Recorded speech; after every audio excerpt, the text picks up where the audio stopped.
This is another episode of Art and Our Entertainment, and I want to show you guys a couple comics that I got from Third Eye Comics in Annapolis.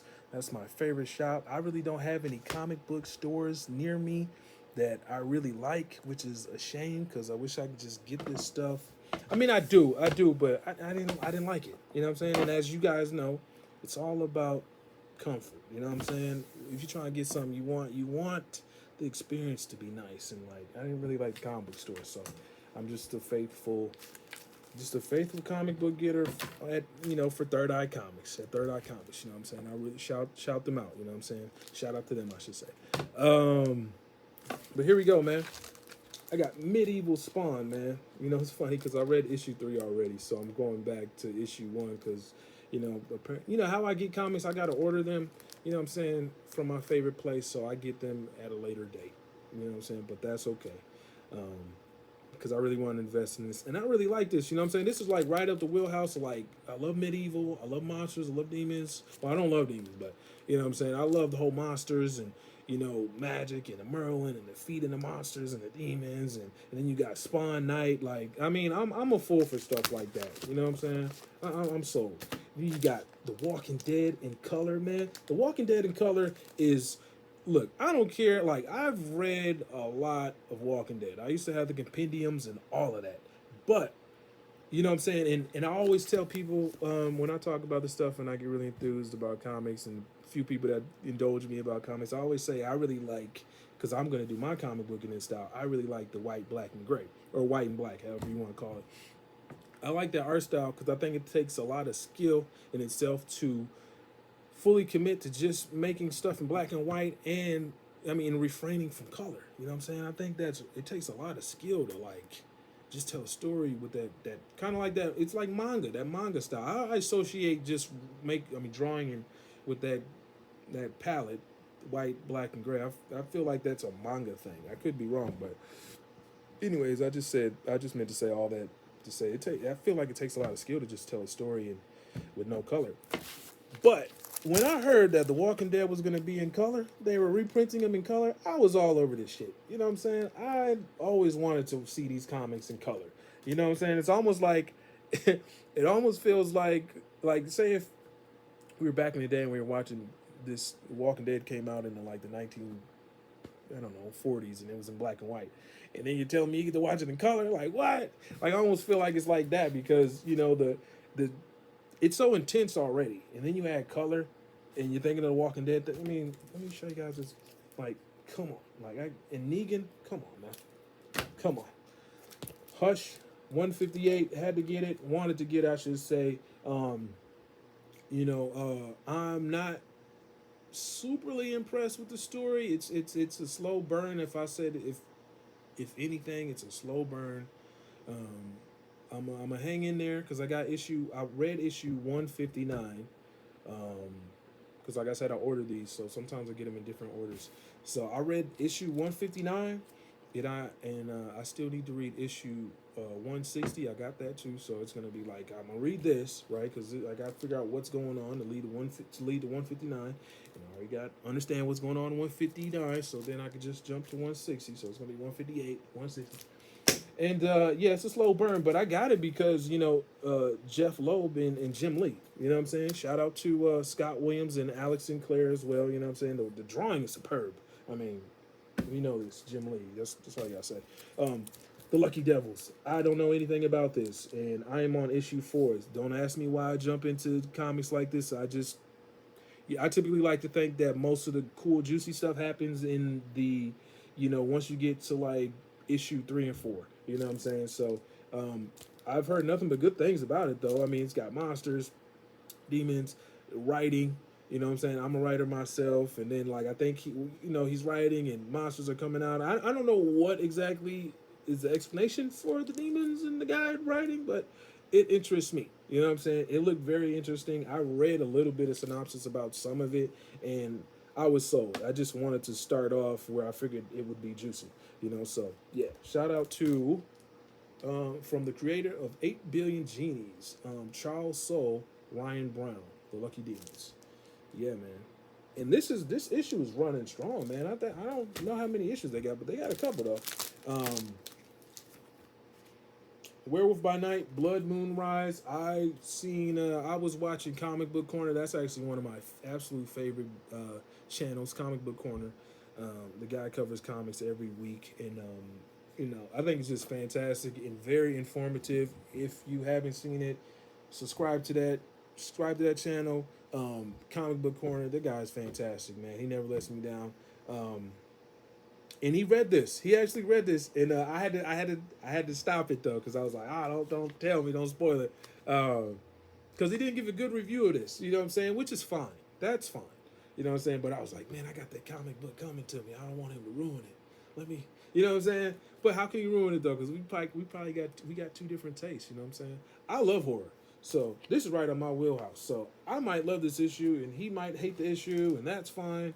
Um, this is pretty dope too. I really like this. You know what I'm saying? I really like this style. You know what I'm saying? Same concept with the Walking Dead situation. Black, White, and Blood. I like how they're very, they're not really minimal with the color. They're not really minimal with the color, but you know what I'm saying? It in a way it's sparingly used though. You know what I'm saying? Because you got some parts that are all white, and then you got red and green, hues of red and green, and stuff like that. And it's showing you like points of emphasis. You know what I'm saying? So the color is used to convey a message like this, like that right there. That is an alien. That is a Yacha ship, I would assume. And then you got this red right here, and then you got that same green hue. It's something that crash landed down to Earth, and then that same green is in here. And obviously, I'm gonna tell you guys that actually means something. I'll just say that. And so it's really cool to see that. I like the lack of color because it shows skill. You know what I'm saying? Obviously, in also using the color shows skill too. But I just like how they really are specific, and they're attacking the panels, and putting the color in specific spots to convey a message. So the color is not just there to be there. You know what I'm saying? It's there to tell a message, to convey a message, and I really like that. I got issue one. I ordered issue two. I'm gonna see how that goes. I'm not finished with this. It's almost like a mythology. You know what I'm saying? I want to say this is no, not a mythology, an anthology. Excuse me. It's like, we read a little bit about this story in this part of the world at this time. Then we shoot off to over here. Like there was one instance where the predator attacked a group of people in the medieval times, and then there's another one that you just seen. It's almost like House on the Prairie, almost like settlers in the western frontier, stuff like that. And I think that's really cool. I like seeing the predator in different timelines. Like that's why I'm really interested in the that movie coming up pretty soon. I know a lot of people are bagging on it, but I'm like, damn, y'all ain't even seen the movie. How y'all bagging on a movie you haven't even seen yet? Can we see the movie first? That's one thing I would love for us to do more. I would love for us to consume something before we call it trash. Before we have a strong opinion about something, can we like figure out what it's all about first before we like form a big opinion? You know what I'm saying? And that's not really the problem. The problem is when you don't know what you're talking about and then you jump online to, oh, it's da da da da da. It's like the movie ain't even out. It's like this movie about to be trash. I'm like, I don't know if it's gonna be trash. I haven't seen it. You haven't seen it. How you know that? Daredevil, Cold Day in Hell. This is fantastic, man. I really did like this. It's such a twist because this is a really short issue. Now this isn't a short issue. This is actually a hefty issue, but it's a short run. It's only 3 issues deep. You know what I'm saying? Obviously, I'm on the second one. But the story is good though. And the kicker is that I thought after issue 1 that I was like, all right, Matt Murdock got his powers back. He's older, but that's okay. Like I dig the whole ground level superheroes being older and stuff because you could really give this treatment. Because it's older Matt Murdock. I don't know if you guys know, but this is older Matt Murdock. He's older. He lost his powers. His powers have faded as a consequence to getting naturally older. And then there's another accident that happens. There was some type of big war that happened that destroyed, like, just decimated the city of New York. And he's no longer a superhero. Fisk has died. A lot of stuff has happened. He's lost his powers, so he can't be a superhero no more in that capacity, and he can't save people in that capacity. But he's always been one to lean on his faith in the church, and so he's helping people, and you know, he's in bread lines, soup lines, helping people out, you know, and so I thought that's pretty cool because it went back down. It went back down to his basic, his basic formula. You know what I'm saying? I feel like Matt Murdock's basic formula is, I mean, his most natural basic instinct is just to help people. And so I like how it leaned back on that because he still feels like a hero in that way before he even dons the suit again. And then, anyways, big explosion happens, big chemical explosion happens again. He gets his powers back, but there's a kick to it. I mean, not kick. There's a that sounded so good saying it. There is a, what's the word I'm looking for? There is a how is that when people say this is gonna happen good for you, this is gonna happen good for you, but there's a what is the word I'm trying to find? Stipulation. There's a but there's a catch. Yeah, there we go. There's a catch. Yeah, he's got his powers back after this explosion happened, almost like after this chemical spill happened, almost like when he was a kid. You know, obviously he lost his sight, and you know he had his other senses became heightened. Um, and what's cool is after he gets his powers back after another chemical explosion, chemical spill, he's already had his senses heightened before, so he knows what that feels like. So he knows the reality of that. So then he comes back. So then when the powers come back, he's almost like, okay, like he's when he wants. It's really cool to figure out how he, like him learning that, oh, they're back. You know what I'm saying? But the yeah, man, the catch is that his powers are fading though. Once you get to issue 2, you're like, shit, his powers are fading. He just got them. Man, we only got 3 issues. He's losing his powers now. So that means the stakes are higher. You know what I'm saying? Yeah, 2 or 3. So that means the stakes are higher. I feel like I took a long time to get that out the way to really convey that message. But his powers are fading, and he still has a job to do. He has to stop. And then we find out in issue 2 that the main baddie, well, I think is the main baddie, is what's his name? It's Daredevil. It's his main villain. What is it? Bullseye. We find out that Bullseye is actually like the mastermind, and he's trying to, you know what I'm saying? He's trying to harness some power from people that have abilities. And so Matt Murdock has to stop him. He's making it his mission to stop his, you know what I'm saying? His villain. You know what I'm saying? His main antagonist. And so we also, another thing that's cool is that we see, my cat is like rubbing herself against my iPad. One thing we also find out is that Elektra is back, and Elektra is young though. She's not old like Matt Murdock, which is another thing. It's like, how is she still young? And Matt Murdock is this old, wrinkly ass man. Like, what's going on here? Did she take some drugs to keep herself young? You know what I'm saying? Which we know she did, because she should be old. Anyways, really awesome. Mark Spears Monsters found this fantastic. You know what I'm saying? I found this series to be fantastic so far. I try to get everyone that I could just because I love the art style once I've seen it. I like that Mark Spears has his own distinctive style. I didn't know about him at first. My first introduction to Mark Spears is Spawn. Him doing the Spawn variant covers. His variant covers are so distinct. They're so distinctive. Like, if you know Mark Spears and you've seen his work, you know what I'm saying? And then you see other artists, you would be like, yeah, there's other great artists, obviously, but his style is so distinct, even from other great artists. So, shout out to Mark Spears. I really like how he's putting his own spin on the Universal monsters. He's got his Dracula. I think he's got his Frankenstein. He's got, Wolfman. Like, it's really cool, man. And I love horror, and I'm making a horror comic book, so it fits perfectly. Shout out to Compendium 3 of Invincible. I went ahead and decided to read further along of what's going on with Invincible. The story on the Amazon is fantastic, by the way. You know what I'm saying? Check it out. You know what I mean? They already letting y'all know. The show is a banger. But I was like, man, I don't want to just keep getting spoon-fed just by the show. I want to, so I got all the compendiums. So one of the things is I wanted to get ahead.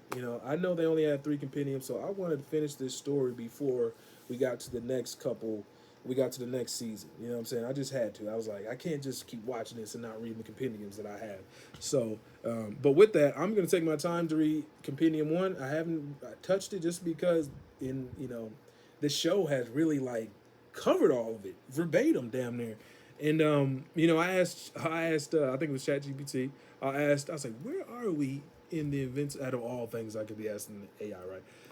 Unimportant stuff. I was like, how far are we in? How far is the show of Invincible? Comparable to the comic books. Like, where is it exactly? And it was like it gave me some wrong information. It was probably like I want to say it was like I want to say the show is somewhere in between. It's somewhere in the beginning of Compendium 2. You know what I'm saying? I started to realize, I was like, okay, this is, once I started reading Compendium 2, I finished it, by the way, obviously, because I'm on Compendium 3. Once I got to a certain part in Compendium 2, I was like, okay, I don't know this part. So this is new. This is new. I was like, yep, okay, yep. And then at that point, I was really just interested at this point in the Invincible interest on my, as far as my interest in Invincible, the story. um as far as it went for me was learning about Thrag at this point, because I've already seen everyone fight and blood and guts, yada yada.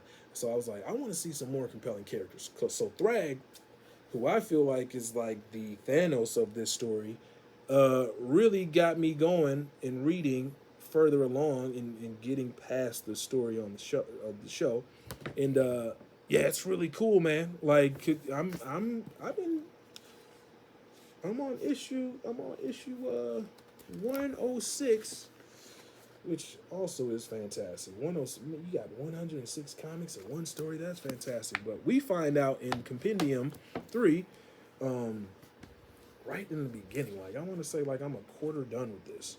A little bit over a quarter done with this. We realize that Nolan is a descendant of Lord Argyle, right?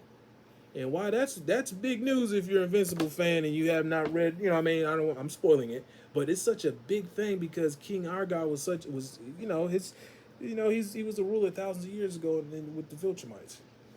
He was the Viltrumite ruler empire, emperor, all that. And his bloodline is Nolan. You know what I'm saying? His bloodline extends to Nolan. And then we find that out. I actually made a video talking about how Thrag, I feel like he's the big baddie now. He killed when Invincible got infected with the Scourge virus. The Scourge virus is the virus that was designed to kill all Viltrumites, right? Once he gets infected with that, Thrag brings him to his doctor to get him right. And then Thrag's doctor says, hey, this guy's bloodline is a match with Lord Argyle of 1,000 years ago. Like, he is one of the heirs. And so Thrag kills his doctor to keep that a secret, right? He kills him to keep the secret, and then eventually it comes out anyway. And then the Viltrumites who are following Thrag realize that, oh, he's been keeping this a secret. So then he's arrested. Nolan is propped up to be the ruler that by birthright he is, and then they exile, and then Nolan, instead of killing Thrag, he exiles him. And I'm like, and then we hear that Thrag is telling Thrag, before that happens, just a couple, I want to say issues before that happens, Thrag is telling him, you better kill me because I'm gonna be a problem. You know what I'm saying? And I'm like, I wanted him to kill Thrag. I was like, kill that motherfucker, because he gonna come back and he gonna start some shit. And but he lets him go. He's like, we're gonna let you go, but the thing is, you're exiled, and my cat is giving me the death stare right now. They're like, she's giving me the death stare. But Nolan, as being the emperor, he's like, I'm not going to kill you because that's not our way. I'm trying to change our ways, but you're going to be exiled and you have to live the remainder of your life in the coldest, furthest corners of the universe. Blah, blah, blah, blah. So he lets him go, and I'm like, that's not going to be the last of him, and he's not going to just like take this laying down. So I'm expecting, and I'm almost done. Like, it ain't taking me too long to read this, man. I'm gonna have this done by the end of this month at least. Maybe. But yeah, I'm really close to being done, and I'm like, oh man, it's about to be. crazy. I don't even know what's going on. Like I mean, I know what's going on, but it seems like the calm before the storm, because I know. I mean, this is the last companion. This is the last of the story. Battle Beast is cool too. I've been getting Battle Beast. I got the last. I've been getting a couple Battle Beast issues. You know what I'm saying? I didn't start from, from point A to point B, but I got those last couple issues because I do want to see a battle, climactic battle between Battle Beast and whoever he's gonna be fighting in this. So like, I think the artwork is awesome. Obviously, it's by Ryan Otley. You know what I'm saying? So you already know what's going down. You know what I'm saying? He's the one that, with his art, this went to the stratosphere. But yeah, man, I'm really interested in all these comics that I got. You know what I'm saying? The Moon is Following Us is a very, very great story, man. And I just want to say, Daniel Warren Johnson, man. As far as like American comics is concerned, and this is just my little opinion, I feel like he's the best. I feel like he's the best. One of the things I can say in defense of that is he's one of the reasons I wanted to create art. You know what I'm saying? He's one of the reasons that made me want to, more specifically, he's one of the reasons I wanted to actually do my comic book, because I was like, man, he makes it look so. I heard someone say, and I agree. I heard someone say at a Comic-Con, like his the way he draws, it makes drawing look fun. You know what I'm saying? He makes drawing look fun, and it's so energetic, and it seems like there's so much energy in his drawings. And I think I attribute that to him enjoying his work. So, and you can feel it. You know what I'm saying? You can feel that he enjoys his work just by looking at his panels. I want to show you guys some more comics that I got. Why not, right? Bloodletter, haven't heard anything really too good or crazy about this. It just kind of came and went. And I know there's more issues. This is the first issue, but I was really excited about this because it's expanding in the Spawn universe, which is impressive because it's like there's so much Spawn content, and to keep it just growing is, absolutely fantastic, man. They're doing great things over there. Shout out to all the people that were involved. You know what I'm saying? I feel like I should show that.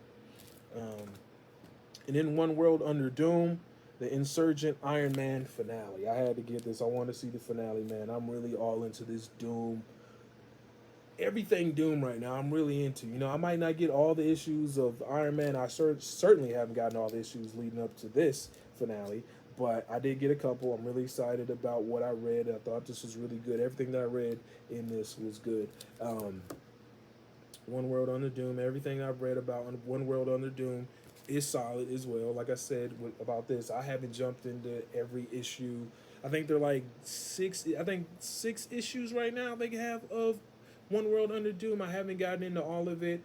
I've read like the issue 1 and I think issue 5. The issue 5 was fire because then we saw Dr. Doom fight Dormammu, and that was a spectacle. That was a visual spectacle. And yeah, it was dope. But all right, I've been talking a lot. We've been talking about nerd stuff for about 24 minutes now. So I'm gonna let you guys do what you do. Hopefully you guys come back. Tell me what you like. Are you guys reading any of these comics? Let me know in the comments, man. Comics? Did I say? Have you guys been reading any of these comics? I meant to say comics. Hopefully I said comics. Hopefully you guys read these comics or any other comic. Just tell me what you guys are reading in the comments. And yeah, man, y'all have a good time. Ciao. Till next time.